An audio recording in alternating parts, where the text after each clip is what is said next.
మనమైతే ఇప్పుడు బెల్లం అరిసెలు చేసుకుందామండి.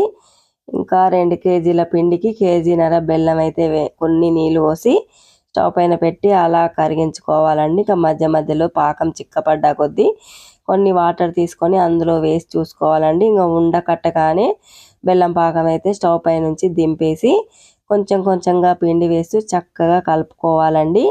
ఇంకా చక్కెర పాకమైనా బెల్లం పాకమైనా ఇదే సేమ్ నమూనా అయితే ఇలాగేనండి. బెల్లం వేసి చేసుకుంటే బెల్లం అరిసెలు అంటారు, చక్కెర వేసి చేసుకుంటే చక్కెర అరిసెలు అంటారండి.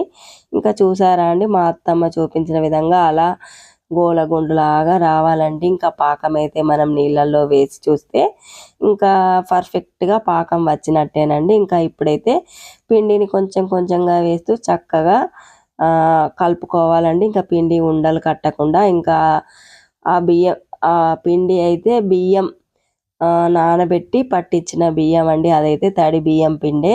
మనం సకినాల పిండి ఎలా పట్టిస్తామో అలాగే పట్టివ్వాలండి అరిసెలకు కూడా. ఇంకా 24 అవర్స్ బియ్యం నానబెట్టి పట్టించుకుంటే అరిసెలు చాలా చక్కగా వస్తాయి అని అయితే చెప్తారండి.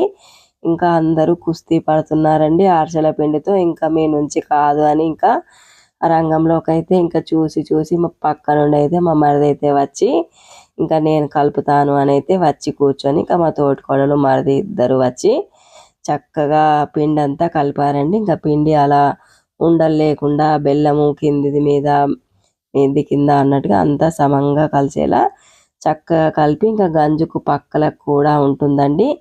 ఆరిపోతుంది వెంటనే పాకం చల్లారిన కొద్దీ.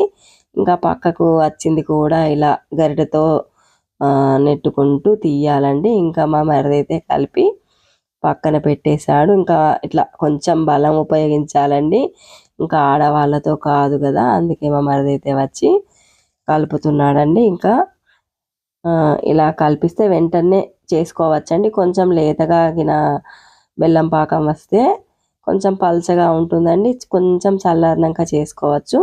ఇదైతే పాకం పర్ఫెక్ట్గా వచ్చిందండి. పిండి బెల్లం చక్కగా సరిపోయాయి. ఇంకా వెంటనే చేసేసారండి. వేడి పిండినే ఏం లేదండి, చిన్న చిన్న ఉండలు చేసుకొని మనం గారెలు ఎలా చేస్తామో అలా కవర్ కొంచెం ఆయిల్ రాసి కొంచెం మందంగానే చేయాలండి. మందంగా చేసి ఇంకా కాగుతున్న నూనెలో వేసి అరిసెల చెక్కలు ఉంటాయండి, అరిసెల చెక్కలతో నూనె అంతా ఒత్తేసి ఇంకా మనం తట్టులో వేసుకుంటే కమ్మని అరిసెలు రెడీ అయిపోతాయండి. ఇంకా ఇంతేనండి. నెక్స్ట్ వీడియోలో